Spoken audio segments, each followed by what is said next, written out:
It was July 1st, 2004. What a day that was. It was 35 degrees Celsius outside, and I was in a nice, comfortable, air-conditioned room, waiting for my students to come in so I can teach them about network security. Now, I had a few minutes available to myself, so naturally, I went and checked my email. And I saw some emails from PayPal. Now, I was using their services, so I thought it was a legitimate email. But they asked some weird questions. They basically wanted everything about me. And they said, we just need to update the information. And I'm like, I don't know. But I ignored them, and then I went back to that email. And, after years of experience teaching computer networks, what do you think I did? You answered them? I filled it in. Yeah. I gave them everything to ruin my life. The moment I clicked on submit and I saw the results page, I said to myself, uh-oh, this is not good. I started to skip a beat. I started to sweat. I started to have that sickening feeling of, I just got hacked. And sure enough, what happened was, 4 weeks later, someone from Virginia Beach decided to have a shopping spree on my behalf. He started with an online purchase from Amazon and purchased a $300 Air Nike sneakers. I don't think they were real anyway for that price. He was very confident and he decided, you know what, I'm going to Starbucks. And he had a grande caramel macchiato. Times 2. He brought his friend with him. He was so inspired with this and he says, I can't believe this is working. He goes to an Apple store and purchased a $3,000 iPad. I was like, wait a minute. What's going on with this guy? And then, here's the kicker. He used that to apply for a $500,000 mortgage for a beachfront property at Virginia Beach. I says, whew, he's having a field day. Now, there was one little problem. I knew I was hacked. I'm a network security guy. Come on. You think I should know. And I created a security lock on my credit. So as soon as somebody tried to apply for a loan, bang, they stopped them. And their shopping spree stopped as well. The only problem is I still had to foot the bill. I said, this is not right. So I would call in the credit card companies. And for almost an entire year, I was fighting with them to cancel the charges. Even though I clearly showed them that it wasn't I was in New Jersey, not Virginia Beach. Years later I've been there, but not now, or not back then. How many of us experienced or know somebody who had identity theft happen to them? Show of hands. How many? Look at that. Almost the entire room. I think almost the entire room, huh? Wow. And for those who haven't, great job. But don't worry. One day, some hacker will be looking for you. So don't have overconfidence. I was really, really upset at what happened to me. Especially because I was a network guy. How has this happened to me? I mean, how many times have you thought, if you were impacted by it, says, I didn't know it was going to happen to me. I thought it was going to happen to somebody else who was doing all these other things. No, it happens to anyone. But there is a way to protect ourselves. And I decided, you know what? I'm going to learn how they do it. I'm going to be a hacker. That's right. I'm going to learn the secrets of hacking. And I purchased my laptops and my virtual software, and I learned and learned and learned, Googled every single attack that was out there, and figured out how they do it. You can do it right now if you want, and go on YouTube and figure out the attacks that I'm going to show you today. And then I said, okay, once I know the attacks, I am going to teach as many people as I can to tell them how to defend themselves from it. Now, surprisingly enough, the techniques are not that difficult, but they're certainly not convenient for you, and that's one of our problems. In order to protect your digital identity, the most valuable piece of information you have in your lives today, we have to make sure we have some techniques. And it's a multi-step process. There's no magic bullet. There's not like, oh, do this and you're safe. No. There's multiple things you have to do to be safe on the internet. And the most important one is the most critical element in our security design, the password. And that password is literally the key to your digital life.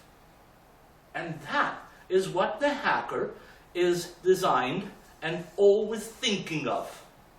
How do I get your password? Now, you see, the usernames are very simple.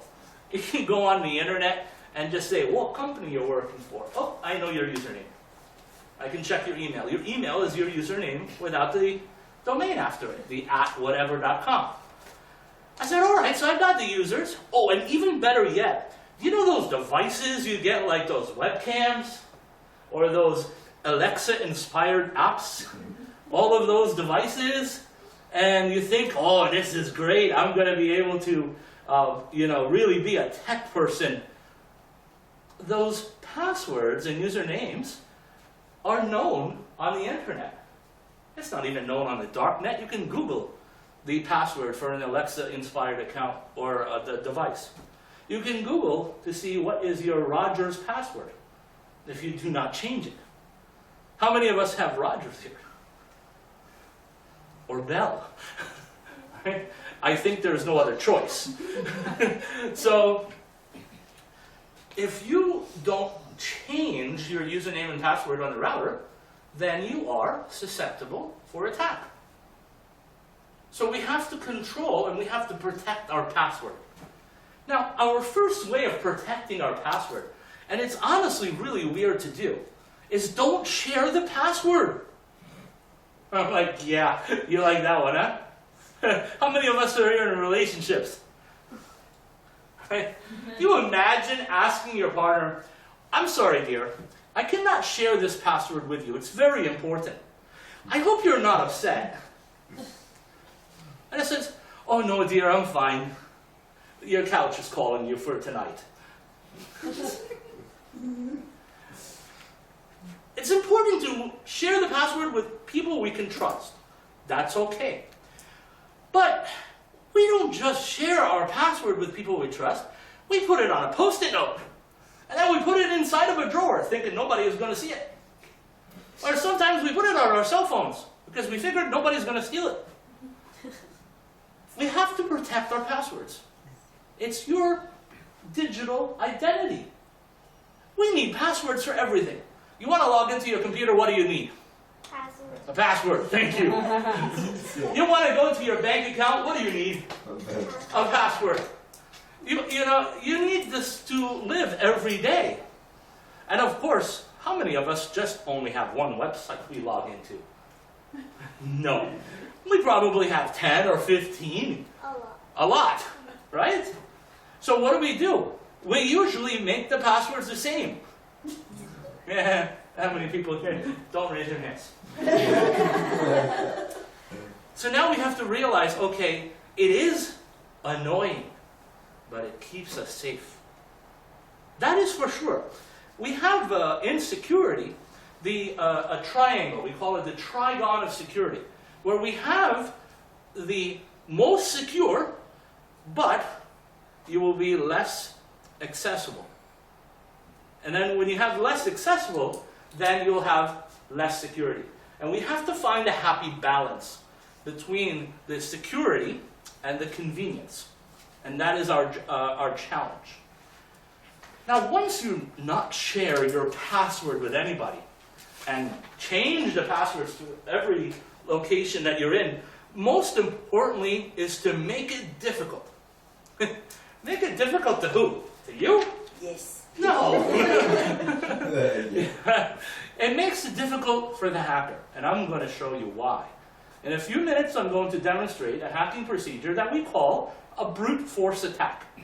And what we do in a brute force attack is I already got your username. I didn't have to work hard for that. But I'm going to work hard for getting your password. And I'm going to constantly push words into the username and password. I'm going to take this password that doesn't work. I'll take another one that doesn't work. I'll do millions of passwords in a few minutes. Because I have strong computers. Right? And I have a huge word list out there. So there's literally in the darknet a list of common passwords that people use. And here's why we say complex passwords. You know, it's funny. We always hear it all the time. All of our corporations keep on telling you, use complex passwords. And I'm like, okay. So what do we do to make a use a complex password? We say it has to be 8 characters, right? It has numbers. It has to be uppercase letters and lowercase letters. And it has to have special characters, right? But nobody tells you that those 8 characters are supposed to be non-English words. Trust me, I bet 90% of you, your passwords probably have, you have no choice sometimes, numbers and special characters. But that's okay, I still can get in. And the reason why I can get in is because I'm using an English password, a word in that password. The moment you decided to use a non-English word, and we're not talking some random characters, that's not going to help you. But use an English word in your culture or your region or religion, you can actually not make it possible to be cracked. Because what am I doing here? I am making the hacker wait and wait and wait to crack this password. I don't have time. I need to crack into these people quickly. So what I'm going to do is if I can't crack into your password because it's not English words, because it has capital letters and lowercase number letters, and it has numbers, and it has special characters. By the way, stop using exclamation. That's the most common one of all. Right? Everybody uses that. And I'm going to make it very hard for that hacker. Now, I'm not telling you it's not going to be hacked.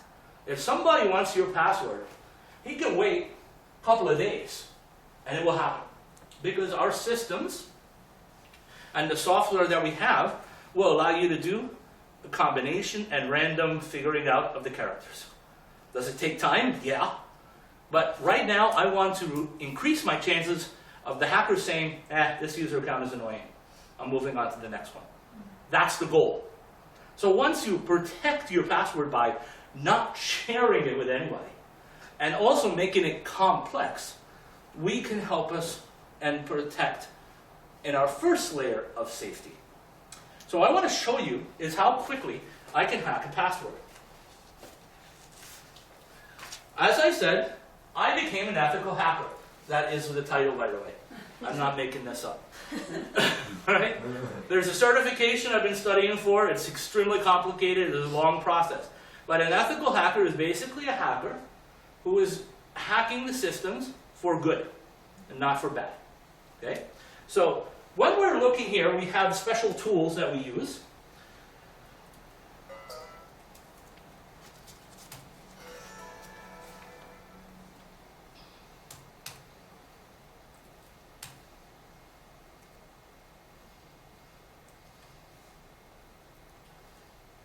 I love computers, always giving you a delay. This is, shut the light so you can see a little bit. This is Kali Linux. This is the premier operating system for hackers. Every hacking tool known to the world is on this program. And it can be on a jump drive and accessed on any laptop or device. I do it on a virtual machine because I want to have complete protection. On a virtual machine, it will not affect my machine. So I can mess up, and it will not affect my laptop. The program that I'm going to use is called John the Ripper. And John the Ripper is designed to do a brute force attack on the passwords. And it's going to do that by taking the username and putting a password in there. And if it doesn't work, go to another one. Now, that password is a list of passwords. The default one that I have right now is about 4,000 English words and number combinations. The ones that are out on the dark net, 15,000, 20,000, even up to 70,000 pieces of information. If you put an English word in there, I'm going to crack you in a few seconds. Here is the default password for the root account. I've just hacked it. Okay? Look at the word root. Right to the left is the word Tor. That's the default username and password. That's why we tell you, change your username and password when you get a device or when you log into your systems. Even if you have PlayStation, if you have your iPad, your laptops, change your admin account, because I can easily get in. Now, watch what happens when I put an English word in here.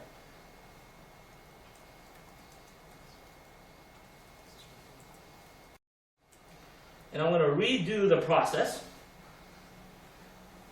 And it's going to do a little bit more thinking, but I already found it. What's the English word that I put in? Right? How many of us use that one? Don't tell me. Watch what happens when I put in numbers and special characters. I'll use exclamation point.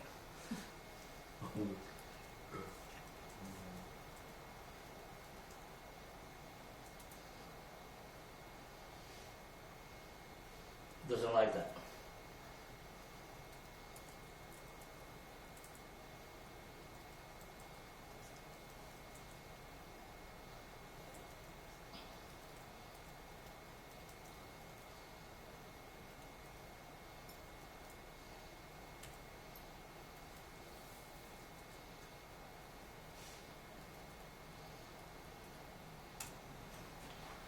All of a sudden, I don't have time. The green light is showing. You'll see that it is still processing. Because now it has to figure out not just English words, but numbers and special characters. The moment I decided to actually not use non-English words, this is going to take forever to crack. So that is the first step in protecting yourself. Now, the second step is to realize, as a hacker, I'm going to get information about you. That's actually the first thing hackers do. Gather information. So what am I going to look for as a hacker? As a hacker, I'm going to look for the weakest link in my network. And the weakest link is the computer that has no service pack updates on it. It has no patches. It has no antivirus. And the hacker is going to say, oh yeah, I'm coming to get you. And the reason why then is once I figure out who is weak, the next thing I'm going to do is I'm going to create an email so good that I'm going to convince you that if you don't click on this attachment, your life would be over. And that's exactly our next step. Most of the biggest attacks that have happened in today's world, including ransom attacks that we are seeing today, happen because of phishing expeditions. It's called a phishing attack. Now, it's not called F-I-S-H-I-N-G, it's P-H-I-S-H-I-N-G, phishing. And what I'm doing here is very simple. I'm going to convince you to take your mouse pointer and click on a link. And when you do that, I'm going to show you, oops, there was an error. Unbeknown to you, that is loading my virus and my payload. And you're not going to know about it. You're not even going to see it. It's not going to show up anywhere, except if it was a ransomware virus. Then you'll see the fact that all your files can't be opened until you have to pay the ransom to unlock the files.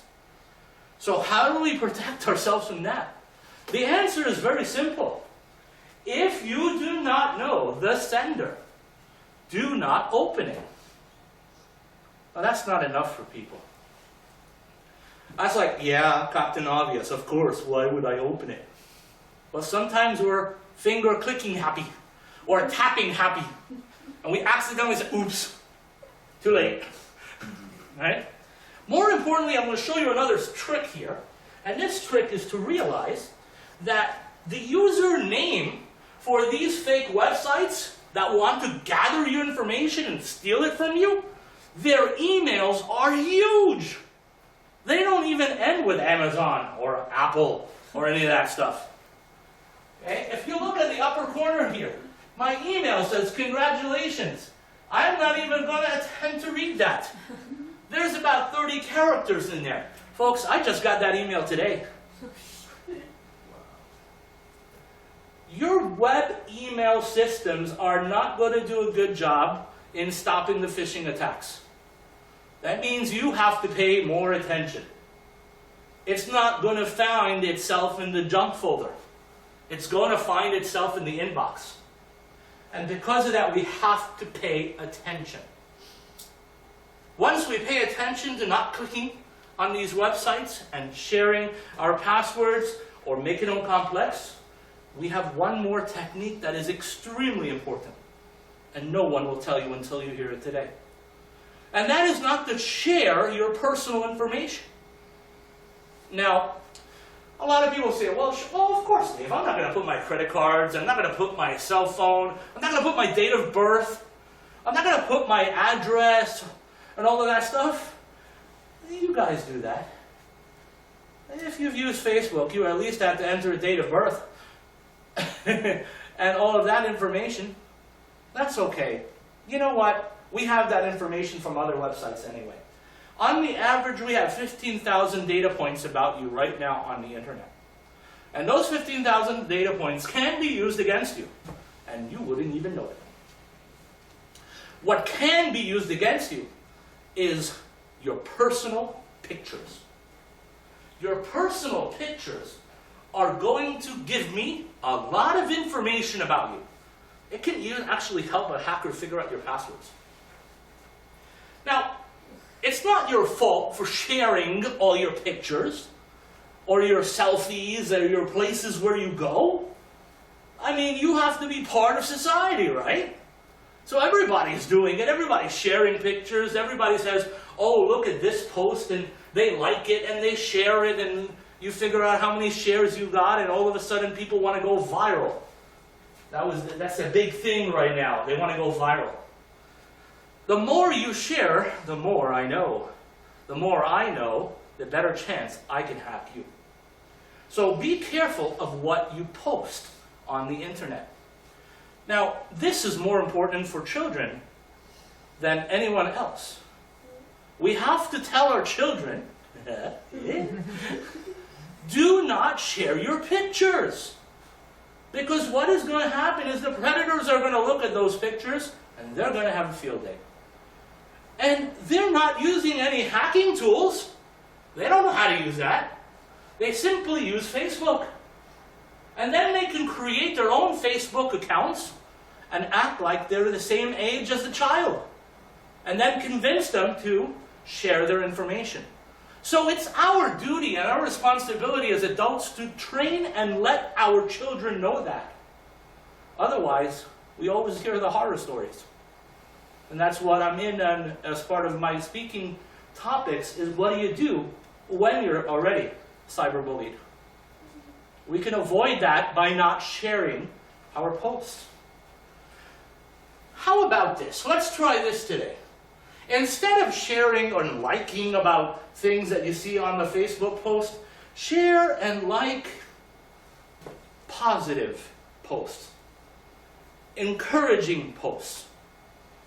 Don't be doing the pictures of you in a bar or you're having a good time at a restaurant. That's not going to help you in the future. But share good information. And when you do that, a hacker looks at that and says, nah, this person's boring. I'm not going to work on this person. I'm going to the next person. Because that's our mission. What we want to do, how do we protect ourselves from the cyber world, is very simple. Don't make yourself a target.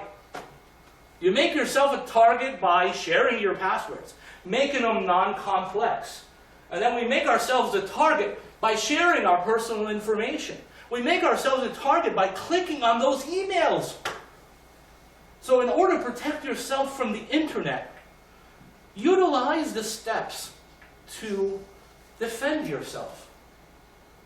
Now, I wish I had those techniques and mentality on July 1st, 2004. I didn't, but I hope you have today.